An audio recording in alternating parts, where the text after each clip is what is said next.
Hello students, प्रकरण 3 ने આગળ લઈ જતા પહેલા અત્યાર સુધીની ચર્ચામાં આપણે રેડિયો એક્ટિવિટીના ટોપિકની ચર્ચા કરી રહ્યા છે। તેમાં આલ્ફા બીટા ગામા ક્ષય તદુપરાંત ચરઘાતાંકીય નિયમ n = n0 e λt અને આપણે આ ચેપ્ટરમાં હજી ટાઉ અનાપની પણ ગઈકાલ સુધીના લેક્ચર સુધી ચર્ચા થઈ છે। એના આધારિત 5 દાખલા પણ આપણે ગણ્યા છે। ટાઉ અનાપ એટલે જે તે રેડિયો એક્ટિવ તત્વનો અર્ધઆયુ અને લેમ્ડા એટલે ક્ષય નિયતાંક અથવા રેડિયો એક્ટિવ નિયતાંક વિશેની ચર્ચા આપણે પૂર્ણ કરેલી છે। આ લેક્ચરમાં આપણે આગળની એક થિયરી અને એના આધારિત દાખલાની ચર્ચા કરવાના છે। તો આવો લેક્ચરની શરૂઆત કરતા પહેલા આપણે એક સૂત્રને જે પહેલા સાબિત કરેલું છે પણ એનો ઉપયોગ આપણે ઘણી બધી રીતે કરી શકીએ અને ડાયરેક્ટ ગુજરાત બોર્ડ કે બીજી કોઈ કોમ્પિટિટિવ એક્ઝામમાં જે MCQ પૂછાય છે એમાં ડાયરેક્ટ તમને ખાલી જગ્યા બે સૂત્ર આપી શકે। તો અર્ધઆયુનું વિદ્યાર્થી મિત્રો તમને સૂત્ર ડાયરેક્ટ આ ખબર છે કે τ½ = 0.693 ભાગ્યા લેમ્ડા। તમારી જોડે નોટબુક છે, તમે સાબિતી મેળવવી હોય તો વચ્ચેનું જે પદ લખ્યું છે કે ln(2) ડિવાઈડ બાય લેમ્ડા એવું કેવી રીતે કહી શકાય, તો એ પણ હું તમને તાજું કરાવી દઉં। તો આ જે સમીકરણ લાવતા હતા એ પહેલાં આપણે ln(2) ને log2 માં ફેરવીને 2.303 વડે ગુણીને 0.693 આવતો હતો, બરાબર। તો એ વચ્ચેનું સ્ટેપ પણ ઘણી વખત દાખલા ઇઝી બનાવવા માટે કામમાં આવે છે અને MCQમાં પર અવારનવાર પૂછાતું હોય છે। તો તમે ટાઉ સૂત્ર 0.693 ભાગ્યા લેમ્ડા અને ln(2/λ) આ બંને યાદ રાખો તો વધારે સારું।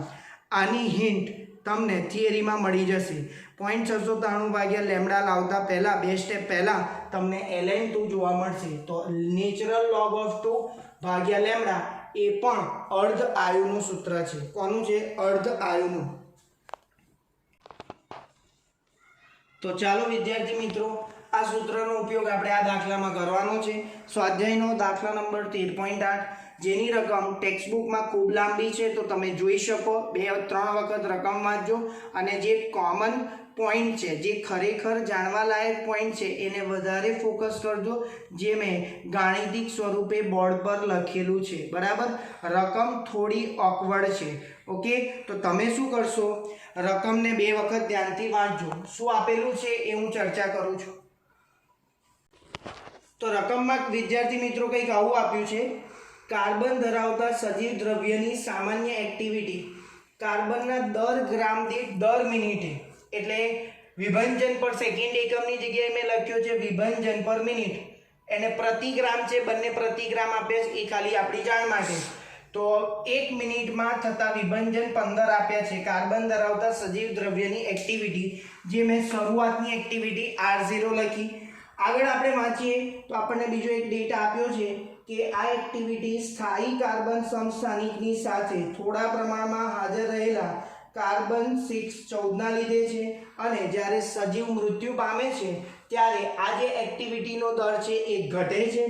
એ જે એક્ટિવિટીનો દર ઘટે છે અને કાર્બન 14 ના જાણીતા અર્ધ આયુ પણ તમને આપેલો છે 5730 વર્ષ। કાર્બનનો અર્ધ આયુ 5730 વર્ષ છે, કાર્બન 614 નો, અને એક્ટિવિટીના આપેલા મૂલ્ય પરથી, એટલે એક્ટિવિટીનું જે પ્રારંભિક મૂલ્ય લખ્યું R0 તે પરથી નમૂનાની ઉંમરનો લગભગ અંદાજ મેળવી શકાય।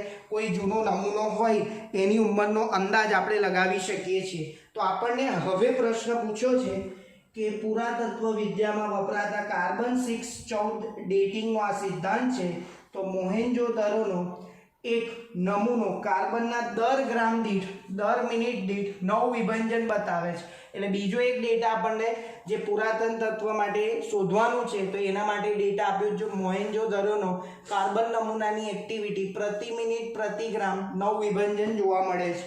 તો ફાઇનલી આપણને એવું પૂછ્યું કે સિંધુ ખીણ જે છે એ સંસ્કૃતિની લગભગ ઉંમરનો અંદાજ આ આપેલી વિગત પરથી કરીએ। તો એકચ્યુઅલી આ દાખલો એવું કહેવા માંગે છે કે જૂના જે વસ્તુઓ છે એની ઉંમરનો અંદાજ મેળવવાની આ એક બેસ્ટ રીત છે અને આપેલા ડેટા પરથી આપેલા જે એક્ટિવિટીના મૂલ્યો પરથી આપણે ઇઝીલી શોધી શકીએ। તો અગાઉ આપણે એક સૂત્ર ભણેલા ગઈકાલ સુધીના લેક્ચરમાં r બરાબર r0 e raise to minus lambda t. આપણને સમય પૂછ્યો છે બરાબર, એ સંસ્કૃતિનો સિંધુ ખીણ સંસ્કૃતિનો અંદાજ લગાવવાનો છે કેટલા ટાઈમ થયા હશે. તો સમય પૂછ્યો છે, આપણને ટાઉ 1/2 આપેલો છે તો લેમ્ડા પરથી ટાઉ 1/2 મળે અને કેપિટલ R અને R0 આપ્યા છે. મતલબ એવો થયો વિદ્યાર્થી મિત્રો, માત્ર ને માત્ર સૂત્રમાં કિંમત મૂકીને જવાબ લાવવાનો છે, પરંતુ આના સાદુરૂપ તમારે વિશેષ રૂપે ધ્યાન રૂપે જોવા પડશે, કારણ કે એટલા સરળ નથી. આવો શરૂઆત કરીએ, ટી શોધવાની શરૂઆત કરીએ. r બરાબર r0 e raise to minus lambda t પરથી શું લખાય? r ભાગ્યા r0 બરાબર e raise to minus lambda t. r ની કિંમત પ્રતિ ગ્રામ પ્રતિ મિનિટ વિભંજનની સંખ્યા બતાવે છે, એટલે મિનિટને ફેરવવાની કોઈ જરૂર નથી, કેન્સલ થઈ જશે. r છે 9, r0 છે 15. હવે આનો ભાગાકાર ડાયરેક્ટ લેવાનો નથી, મેં ગયા લેક્ચરમાં કહ્યું હતું ઈની ઘાતમાં આપણે સહેલું પડે એટલે એવું આપણે સાદુરૂપ લાવીશું. ચલો તો 15 ભાગ્યા 9 કર્યા, આનો વ્યસ્ત લીધો, આનું શું કર્યો? વ્યસ્ત લીધો, એટલે અહીંયા ઘાત પોઝિટિવ થઈ ગઈ. આ 15 ભાગ્યા 9 એટલે હજી મેં છેદ ઉડાડ્યો તો આવ્યો 5 ભાગ્યા 3, 5 ભાગ્યા 3. જમણી બાજુ યથાવત. હવે મારે બંને બાજુ ln લેતા, જો વિદ્યાર્થી મિત્રો તમે અહીંયા log લેશો ને તો પાછું અહીંયા ઈની કિંમત 2.718 મૂકવી પડશે, જે log જોવામાં તમને તકલીફ પડી શકે. એના કરતાં સરળ સાદુરૂપ બતાવું છું. બંને બાજુ શું લીધું? ln. તો ln ઓફ 5/3 ઇક્વલ ટુ ઘાત આગળ આવી lambda T ln e base e. હવે શું થયું? ln 5/3 equal to lambda T ln e base e 1 થયું. તો આનું આગળ સાદુરૂપ આપણે આપીએ, ટીને સૂત્રનો કરતા બનાવીએ ટીને, તો ટી બરાબર શું થયું? ln 5 minus ln 3 upon lambda. યાદ કરો, log x અપોન y બરાબર log x minus log y, એ સૂત્ર આપણે વાપર્યું ln માં. ચલો ln 5 ln 3, તો લેમ્ડાનું સૂત્ર હું જો ln માં મૂકું તો વળી પાછો પેલો 2.303 વડે ગુણવાના કડાપ આપણા ઓછા થઈ જાય, તો આપણે કિંમત મૂકી, પણ લેમ્ડા બરાબર ln 2/τ1. અને આ સૂત્ર મેં ઉપર હમણાં સમજાવ્યું. ચલો તો ln 5 માઇનસ ln 3, તો એઝ ઇટ ઇઝ લેમ્ડાની કિંમત મૂકી, ln ના સંદર્ભમાં ln 2/τ1, છેદનો છેદ અંશમાં જાય એટલે τ1 as it is ln 5 minus ln 3 ભાગ્યા ln 2. હવે વિદ્યાર્થી મિત્રો ln ને લોગમાં ફેરવીએ બરાબર, તો 2.303 વડે ગુણવા પડે, પણ અહીંયા પણ 2.303 વડે ગુણાશે અને અહીંયા ગુણાશે, એટલે ઉપર નીચે કેન્સલ થશે. અને માટે મેં ડાયરેક્ટ શું લખ્યું? log 5 માઇનસ log 3 ભાગ્યા log 2. અહીંયા તમે ઉપર અને નીચે 2.303 લખી શકો, મેં ડાયરેક્ટ કેન્સલ કર્યું છે. ચલો log ટેબલમાં તમે log 5ની વેલ્યુ જુઓ, log 3 જુઓ, log 2 જુઓ. આનું સાદુરૂપ આપો તો એપ્રોક્સિમેટ 4224.20 વર્ષ મળે, જે માગેલો જવાબ આપણને આપ્યો છે 4224 વર્ષ. આ એપ્રોક્સિમેટલી એ જે સંસ્કૃતિ સિંધુ ખીણની સંસ્કૃતિની ઉંમર 4224 વર્ષ જેટલી હશે બરાબર. તો અહીં માત્ર સાદુરૂપ તમારે થોડું ધ્યાનથી આપવું પડશે. નેક્સ્ટ દાખલા તરફ જઈએ.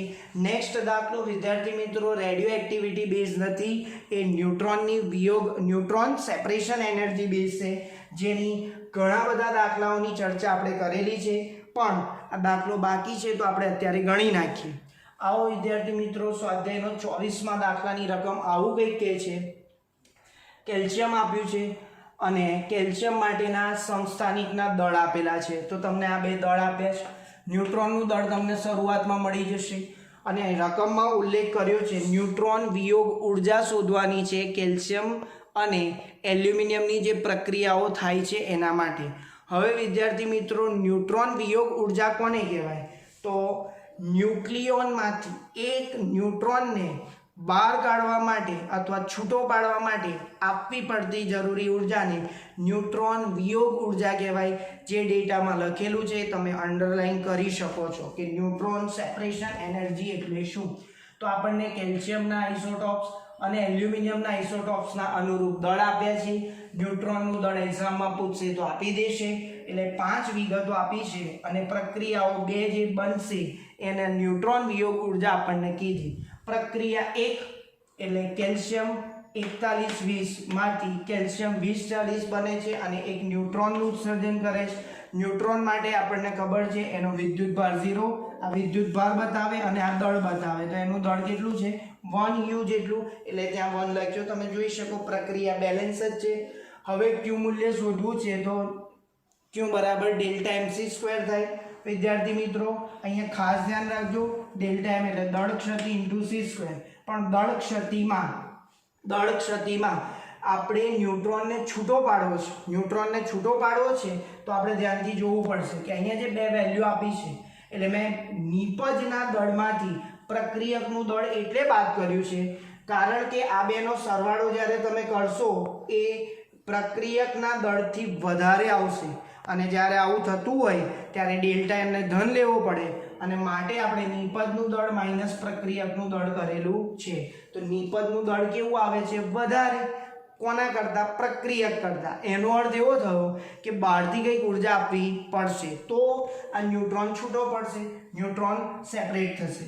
ચલો અનુરૂપ વેલ્યુ મૂકી નિપજના દળની, અનુરૂપ વેલ્યુ મૂકી પ્રક્રિયકના દળની, અને આ બધા દળ યુમાં છે એટલે એને c² વડે ગુણ્યા. હવે ઉર્જા શોધવી હોય તો ઉર્જાનું એકમ મિલિયન ઇલેક્ટ્રોન વોલ્ટ, તો મારે 931.5 વડે ગુણવા પડે, અને આ જે બ્રેકેટ હતો એનું સાદુરૂપ વિદ્યાર્થી મિત્રો આટલું મળ્યું. આ બેનો ગુણાકાર કરતા આપણને ફાઇનલ આન્સર મળ્યો કે આ પ્રક્રિયામાં એક ન્યુટ્રોનને છૂટો કરવા માટે 8.36 મિલિયન ઇલેક્ટ્રોન વોલ્ટ જેટલી ઉર્જાની જરૂર પડે છે, જેને ન્યુટ્રોન વિયોગ ઉર્જા તરીકે ઓળખવામાં આવે છે.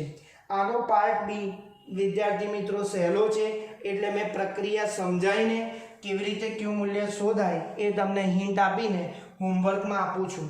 ચલો પ્રક્રિયા શું આપી છે, એલ્યુમિનિયમ 1327 માંથી એક ન્યુટ્રોન છૂટો પડતો હોય તો એમાંથી એલ્યુમિનિયમનો એક આઇસોટોપ બને છે એલ્યુમિનિયમ 1326.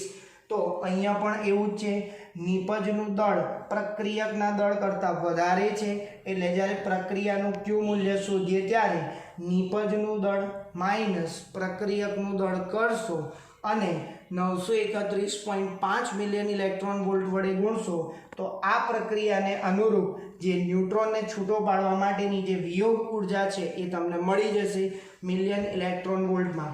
એટલે મેથડ આની આ જ, ખાલી વેલ્યુ બદલવાની છે, રીત આની આ જ, બરાબર. તો પાર્ટ 1 તમે પ્રોપરલી જોઈ શકો છો, તો પાર્ટ 2 તમને એકદમ ડેફિનેટલી જાતે કરશો અને એનો જવાબ તમે ટેક્સ્ટ બુકમાં જોઈ શકો છો. તો આ દાખલામાં ધ્યાન રાખવાનું કે ડેલ્ટા એમ પોઝિટિવ લેવાનો, એ તમને આઈડિયા આવી જશે. નેક્સ્ટ થિયરી તરફ જઈએ. અર્ધ આયુ આપણે ભણી ગયા,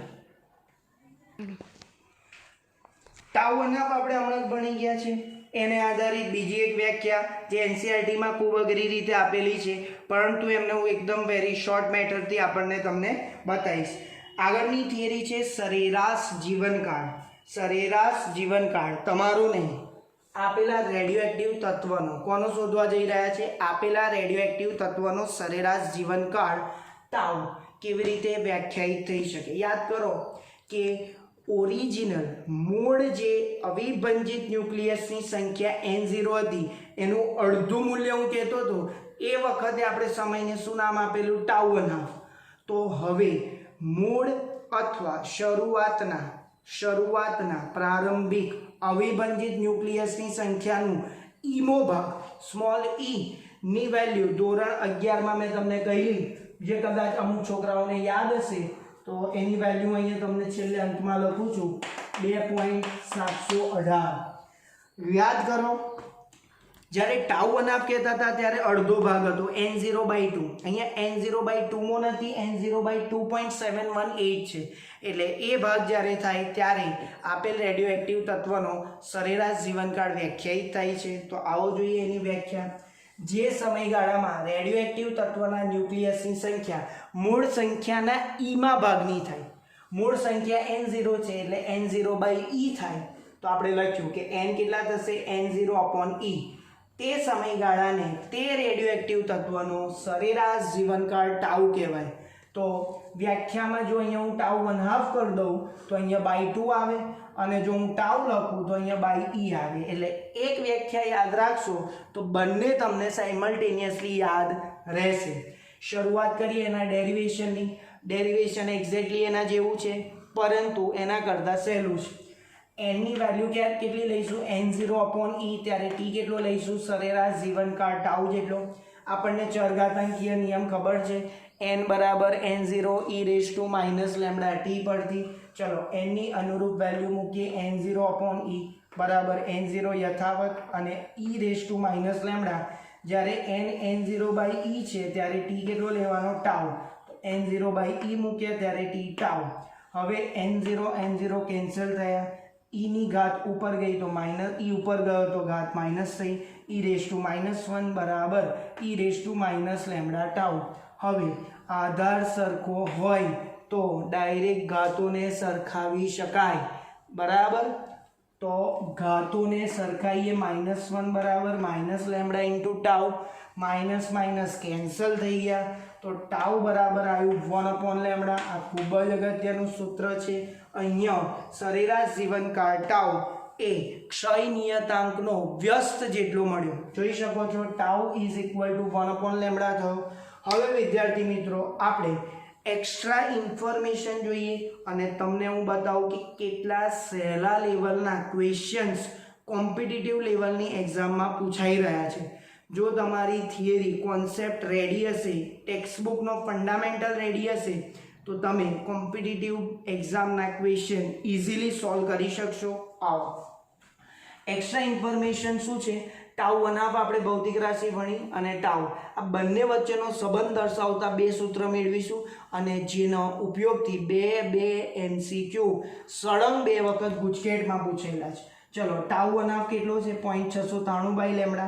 અને ટાઉ હમણાં જ લાયા 1/λ. એટલે આ બે વચ્ચેનો મારે સંબંધ મેળવવો હોય તો ટાઉ 1/2 બરાબર 0.693 એઝ ઇટ ઇઝ, અને 1/λ કહેવાય, અને 1/λ તો 1/λ તો શું લખાય? ટાઉ. તો વિદ્યાર્થી મિત્રો આ જે વેલ્યુ થઈ ને 0.6, એને હું 0.5 થી મોટી કહી શકું? હા, 0.5 થી મોટી છે. તો હું ટાઉને 2 વડે ભાગું છું. ટાઉને હું 2 વડે ભાગું તો ટાઉને 2 વડે ભાગ્યું એટલે 1/2 એટલે 0.5 થયો. તો આ એક ડાયરેક્ટ સૂત્ર મળે છે, જે ઘણી વખત પૂછાઈ શકે એમ છે કોઈ બી કોમ્પિટિટિવ એક્ઝામમાં. તમે આ અત્યારે ગણતરી સમજેલી હશે તો ડાયરેક્ટ ત્યાં ટીક થશે. ફરી એક વખત કહું, 0.693 એ 0.5 થી મોટા છે. તો મેં આ જે સૂત્રને ટાઉને હું 1/2 વડે ગુણીશ એટલે 1/2 તો 0.5 આવશે. તો એવું લખી શકાય ઇક્વલ ટુ જગ્યાએ શું થશે? Greater than. કે ટાઉ 1/2 છે એ ટાઉ/2 કરતાં મોટો છે. આનો અર્થ સમજી લો. આ સરેરાશ જીવનકાળનું અડધું મૂલ્ય એ સરેરાશ જીવનકાળનું અડધું મૂલ્ય એ અર્ધ આયુ કરતાં ઓછું છે. તો સાચું કે ખોટું આ વિધાન? સાચું છે. તો આ તમે સૂત્ર યાદ રાખજો. મેં તમને મેથડ બતાવી કેવી રીતે આવ્યું છે. ડાયરેક્ટ યાદ રહે તો પણ કોઈ વાંધો નથી. ચલો આવું પણ પ્રશ્ન પૂછી શકે કે ટાઉ 1/2 અને સરેરાશ જીવનકાળનું અડધું મૂલ્ય બંને સરખા છે? નથી, બંને સરખા નથી. આગળ જોઈએ. ગુજકેટમાં એક ક્વેશ્ચન પૂછેલો 2019માં, જ્યાં અહીંયા ખાલી જગ્યા આપેલી. આ ટાઉ બરાબર ખાલી જગ્યા ટાઉ 1/2, બે સૂત્ર જ તમને આવડવા જોઈએ. ચલો અહીંયા આમાં ધ્યાન આપો. ટાઉ 1/2 બરાબર ખાલી જગ્યા ટાઉ.